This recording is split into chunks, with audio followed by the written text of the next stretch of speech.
Assalomu alaykum, hurmatli Bress 3.0 redaksiya dasturi foydalanuvchilari. Bugungi videoning mavzusi поступление на расчетный счет, ya'ni tashkilotning bank hisob raqamiga pul mablag'larining kelib tushishining davomini gaplashamiz. Buning uchun bank kassa menyusiga kiramiz va bankskiy vypiski bo'limini tanlaymiz va поступление tugmasini bosamiz. Ushbu ochilgan oynaning vid operatsiya qismida biz o'zimizga kerakli vid operatsiyalarini tanlab olishimiz mumkin, ya'ni to'lov turlarini. Terminallardan kelib tushadigan pul hisobini hujjatini ko'ramiz. Buning uchun biz поступление от продажи по платежным картам и банковским кредитам to'lov turini tanlab olamiz. Va quyidagi bo'sh maydonlar birinma-ketin to'ldiriladi. Birinchi bo'lib registratsion nomer. Registratsion nomer o'zi avtomatik ravishda shakllanadi. So'ngra sana kompyuterning sanasi bilan bir xil sanada bo'ladi. Buni o'zimiz qo'lda o'zgartirishimiz ham mumkin. So'ngra shot uchota qismida bizga kerakli bo'lgan buxgalteriya shotlarini tanlab olishimiz mumkin. Входящий nomerda nomer qo'yiladi va входящий sana yoziladi. Bankskiy shot, ya'ni korxonaning bank hisob raqami tanlanadi. Agar bizga kerakli bank hisob raqami bu yerda bo'lsa, o'shani tanlab qo'yamiz yoki sazza tugmasini bosib, yangi bank hisob raqamini tanlab olishimiz mumkin. Va pastda bizga kerakli bo'lgan подразделение tanlashimiz yoki tanlamasligimiz ham mumkin.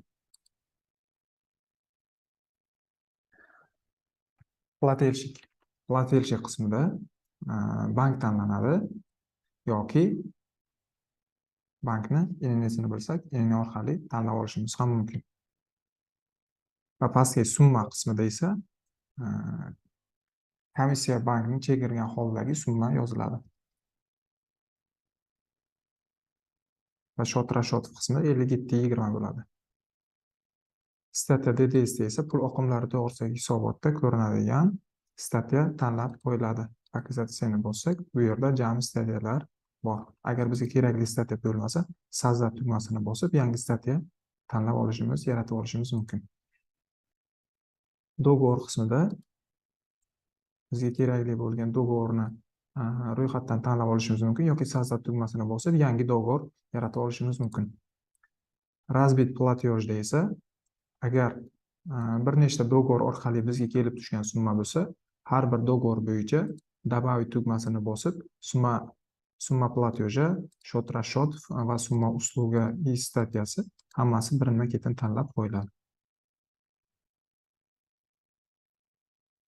So'ngra summa uslugada esa komissiya bank ushlab qoladigan summa yoziladi.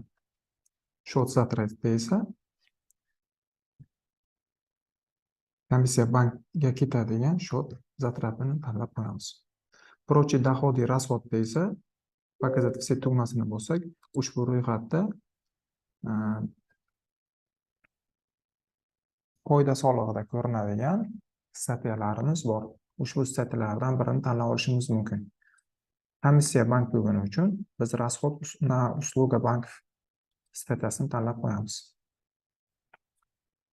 Va pastdagi назначение платежida biz назначениeni yozib qo'yishimiz mumkin o'zimiz uchun.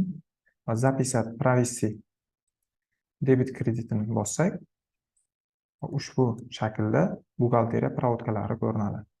51 ga 57.20, 98 ming so'm, 94 ga 57.20, ya'ni komissiyamiz 200 so'm. Va ushbu maydonda ko'rinadi. Va biz yana boshqa to'lov turlari bo'yicha hujjat yaratib olishimiz mumkin. Buning uchun поступление tugmasi bosiladi va vid operatsiya qismida показать все tugmasi bosiladida ushbu ro'yxatdan bizga kerakli to'lov turlari tanlanadi. Deylik, прочие поступления. Прочие поступленияda shot rashotov qismida o'zimizga kerakli shotni, ya'ni hisobni tanlab, xohlagan provodkamizni yaratib olishimiz mumkin. Deylik, ustav orqali kelgan pul mablag'lari bo'lsa, 4610 shotini tanlab olamiz. Kontragent qismida biz учредителni tanlab olamiz. Fizlitso bo'lsa, fizlitso tanlanadi. Agar yurilitso, ya'ni yuridik shaxs bo'lsa, yuridik shaxs tanlanadi. Buning uchun sazza tugmasi bosib, yangi kontragent yaratib olishimiz mumkin. Agar jismoniy shaxs bo'lsa, mana quyidagicha bo'ladi.